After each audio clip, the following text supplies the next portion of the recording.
देने के लिए। सर अब 6:30 के आसपास हम लोग पहुंच रहे हैं।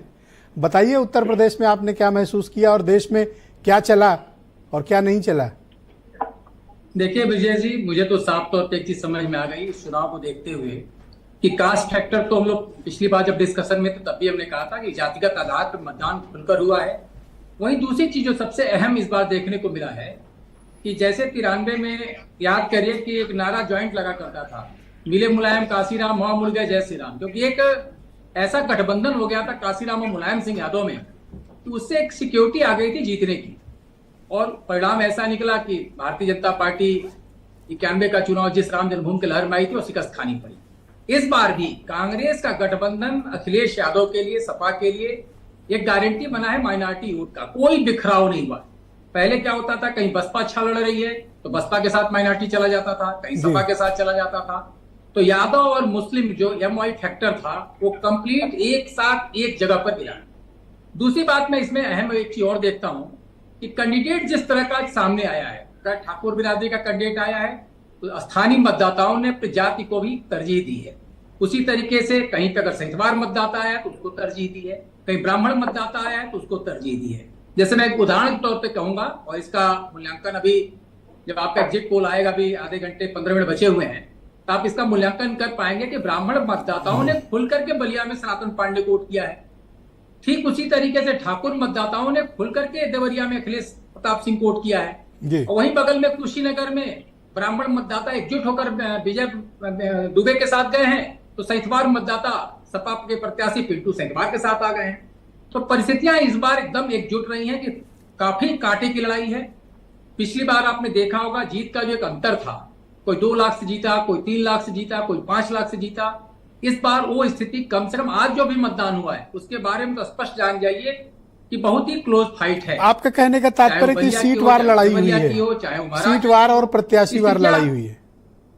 जी कुछ कह रहे हैं आप? क्या आप ये कहना चाहते हैं कि एक एक सीट पर अलग अलग जातिगत समीकरण की लड़ाई थी और इसमें विशेष मायने रख रहे थे प्रत्याशियों की जाति?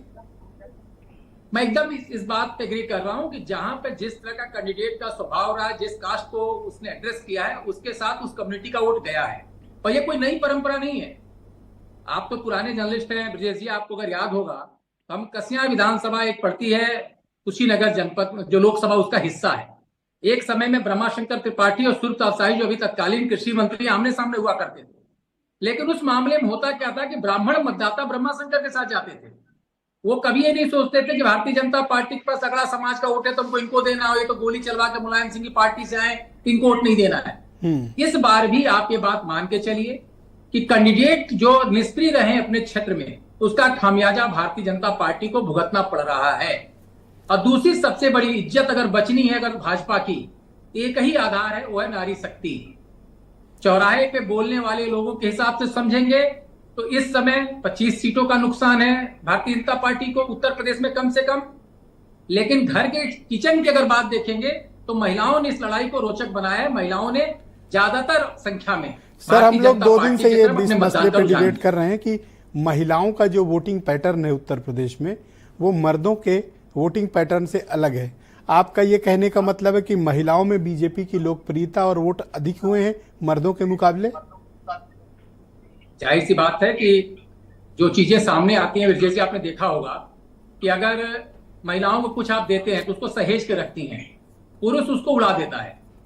तो महिलाओं ने एहसान को माना है भी, चाहे उसके घर में अनाज आ रहा हो, चाहे उसके घर में सिलेंडर मिला हो, चाहे उसको विधवा पेंशन मिल रही हो, चाहे उसको वृद्धा पेंशन मिल रही हो, चाहे उसको किसान सम्मान निधि के नाम पर उसके पति के खाते में क्यों आ रहा होता है। इस चीज को समझा है महिलाओं ने। और उनको बार बार अगर हम लोगों ने जो बात किया है उसमें उन्होंने कहा कि अरे इसने दिया है कुछ। और ये एक सबसे बड़ी रोचक चीज निकल कर आई महिलाओं के मुंह से, जो पुरुषों के मुंह में नहीं है। महिलाएं कह रही हैं कि इनका है कौन, ना आगे ना कोई पीछे, जो कर रहे हैं देश के लिए कर रहे हैं। लेकिन पुरुष की भाषा वहीं अलग है जी। तो आप ये मान के चलिए कि अगर इस बार उत्तर प्रदेश के अंदर नुकसान है तो सिर्फ प्रत्याशी को लेकर के, जो उसने 5 साल के अंदर अपनी निष्क्रियता दिखाई है, विपक्ष ने जो मजबूती के साथ अपने गठबंधन को उतारा है। और फायदे का जो एक अंश दिख रहा है वो सिर्फ एक है कि महिलाएं खुल करके कहें, वो सामने बिना अपने घर के गार्जियन से डरे हुए भारतीय जनता पार्टी के बारे में बात आप उत्तर प्रदेश में क्या सिनेरियो देखते हैं? बीजेपी प्लस और समाजवादी और कांग्रेस का सीन आप कितनी सीटें आपके देखिए, हिसाब से मुझे तो होनी साफ चाहिए? तौर पर स्पष्ट दिखाई दे रहा है विजय जी कि जो परिस्थितियां थी पिछले चुनाव से 2019 से हम तुलना कर रहे हैं, तो कांग्रेस की 1 सीट थी, ये बढ़नी है। बसपा की 10 सीटें थी जो घट के शून्य हो जानी है, या एक कहीं मुश्किल से निकल जाए, मेरी हिसाब से शून्य होना है। सपा की 5 सीटें थी, ये 15 से ऊपर जानी है किसी भी कीमत पर। सपा की जो स्थिति अभी आज की तारीख में मैं देख पा रहा हूं, क्योंकि अगर अभी थोड़ी देर के अंदर जो आपके सर्वे की रिपोर्ट का स्थानीय स्तर से लड़के देंगे, उसका मूल्यांकन और आसानी से हो पाएगा कि अंतिम 2 घंटे में वोटों का रुझान क्या रहा है। क्योंकि अक्सर गर्मी के दिनों में या तो शुरुआती दौर में वोट पड़ते हैं या शाम के समय वोट पड़ते हैं। जी, तो कमोबेश जो स्थिति मुझे दिखाई दे रही है, हमने पिछली बार भी कहा था, तो आप हेमंत जी के ही डेटा पर रिस्ट्रिक्ट करते हैं, वो 60 से 65 और 15 से 20। तो 60 से 65 तो इसका मतलब 20 सीटों का हो गया ना, 4 सीटों का शुद्ध नुकसान हो गया विजय जी। मैं 65 की बात ही नहीं करता, वो 60 62 इसी के आसपास रहना है। कांग्रेस की सीटें 1 से 2 हो सकती है, 3 हो सकती है, 4 हो सकती है, क्योंकि क्लोज फाइट है।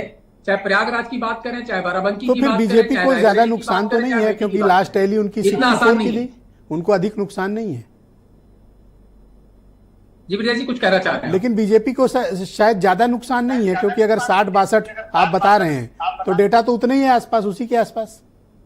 जी, नुकसान का जो पैमाना है उसको अगर पूरे, क्योंकि आपका देश राष्ट्रीय स्तर का है, चैनल है और राष्ट्रीय स्तर पर देखा जाता है, तो इसको 303 के आंकड़े से आप मैच करिए। दिल्ली में आप 7 में 7 थे, बढ़ गए, तो उससे ज्यादा कोई सीटें बढ़नी नहीं है। आप राजस्थान में 25 में 25 थे, गुजरात में जितनी सीटें उस पर थे, मध्य प्रदेश में केवल 1 सीटें कम हुई थी कमलनाथ के वाले क्षेत्र की, छिंदवाड़ा की। बाकी आप देखते जाए, चाहे वो हरियाणा की स्थिति रही हो, चाहे वो छत्तीसगढ़ की स्थिति रही हो, झारखंड की स्थिति रही हो, बिहार की स्थिति रही हो, महाराष्ट्र की स्थिति रही हो, हर जगह आपने मैक्सिमम सीटों पर अपने आप। बीजेपी का क्लेम है कि ये इस बार साउथ में और उड़ीसा में, नॉर्थ ईस्ट में ज्यादा बेटर परफॉर्म कर रहे हैं।